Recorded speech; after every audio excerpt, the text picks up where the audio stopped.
So, got the Alpha A1 with the 400 GM 2.8, which has OSS, and why not? Film some surfers.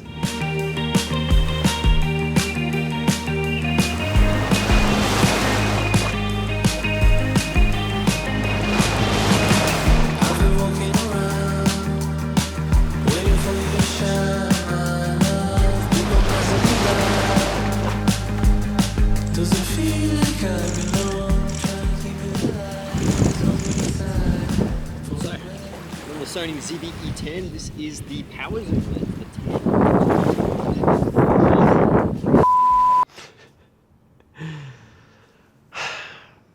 Don't record audio outside without a shotgun mic. The Sony ZV-E10 plus the 10-20 power zoom lens. Now this is the newest lens by Sony. Well, technically they've dropped 3 lenses at once. The 10-20, the 11mm and the 15mm lens, all at different apertures, but this is a very interesting one, mainly for the fact that on the Sony ZV-E10, this is crazy light. This is probably one of the best travel/vlogging setups you could probably get in the APS-C lineups today. Especially when it comes to the Sony APS-C range, this is an amazing form factor.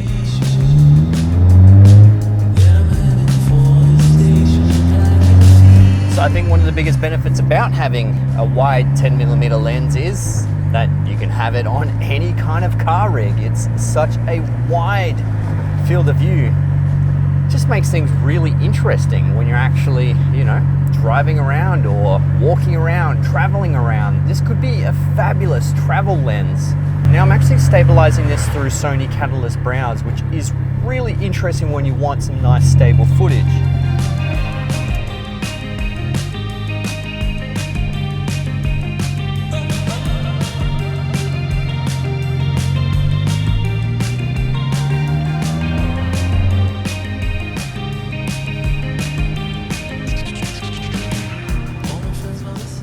Now when it comes to the Sony ZV-E10, it has the latest and greatest Sony flip screen, which absolutely everyone loves. Well, not absolutely everyone. There are some people that still don't like the flip screen, but it is an incredible idea because you can flip pretty much any direction possible, which makes it so much more versatile than just that old flip up screen, which obviously they got rid of because of the fact that this has more versatility. But it's also got a smaller form factor. It doesn't have an EVF, and that is pretty much saying that the Sony ZV-E10 is predominantly a video camera, which, a lot of people are going to be using this mainly for videos, or if they're used to iPhone photography, they're going to be looking at the back screen anyway because iPhones don't have EVFs, and that is pretty much the current technology and the current generation now, is that we all just look on the back LCD screen. Yes, there are some pro photographers and wildlife and sports photographers that will still look through the EVF, and I 100% am for that.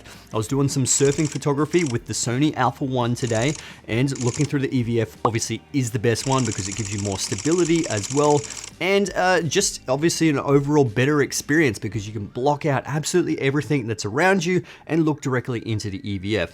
But when it comes to the Sony ZV-E10, you don't need the EVF. Now that also cuts down on the weight, it also cuts down on the cost of the actual item itself, which obviously is really good because if you do want to fly these on gimbals, all you need is a really light gimbal. You can actually use the Zhiyun M3. That's probably one of the best gimbals that you can actually pair with this because it's small, it's compact, and it will pair well directly with this. Now the Sony 10-24mm lens is a power zoom lens. It has a zoom rocker on the side here, but if you don't know the Sony ZV-E10, it has a zoom rocker on the front where the old on and off button used to actually be. Now it's an actual switch on the top right here. So you've got the toggle switch right there, and then you've got this little on and off switch right there. And honestly, in my opinion, I actually prefer that. It's very similar to the FX3. It's got a toggle on the front there, which you can actually utilize that power zoom, but then you can also customize that when it sort of reaches the limit of the zoom, you can punch in with clear image zoom as well, which can be really great for these downsampled sensors because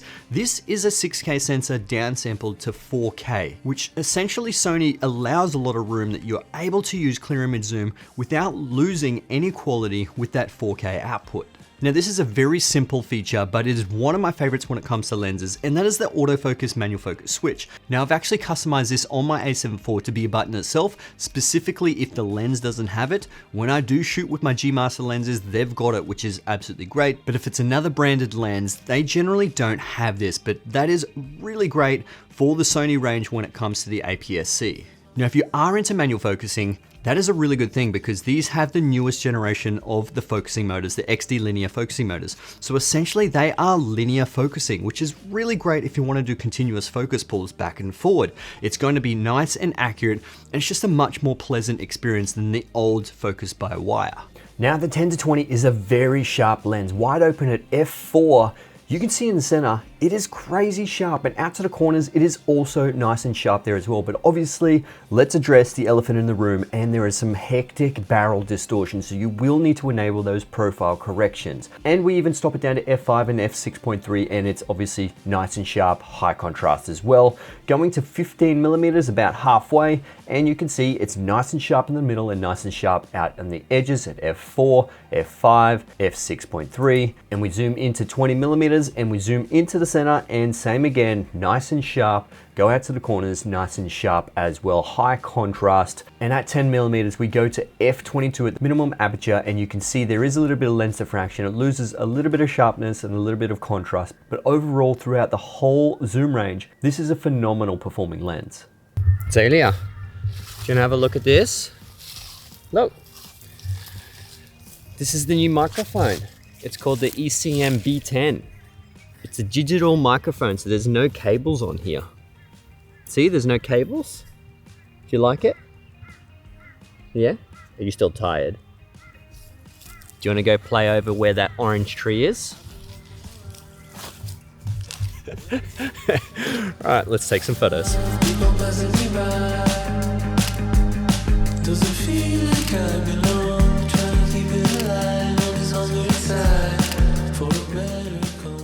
So the really good thing about the 10-20 lens is that it is very accurate. Even in these action shots at 20 millimeters, it kept focus the whole time.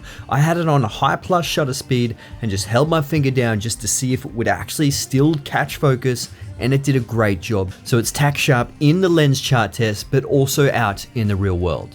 And the closest focusing distance is pretty wild. It's 13 centimeters at 10 millimeters, and then when you go to telephoto at the 20 millimeters, 17 centimeters from the sensor. And you can see on these trees wide open, there is a little bit of chromatic aberration. So when you do stop down to about f5 or f5.6, it starts to go away. Now, when it comes to vlogging, this thing is an absolute beast. You can put this onto a car mount, you can put this onto a Joby GorillaPod, vlog with it, whatever you want. It's so light and compact. You literally can put it into your pocket. This morning, when I did some surfing photography, I literally just chucked it into my pocket, grabbed the A1 with the giant 400mm G Master lens, which is like, it's this big. It's crazy, crazy big.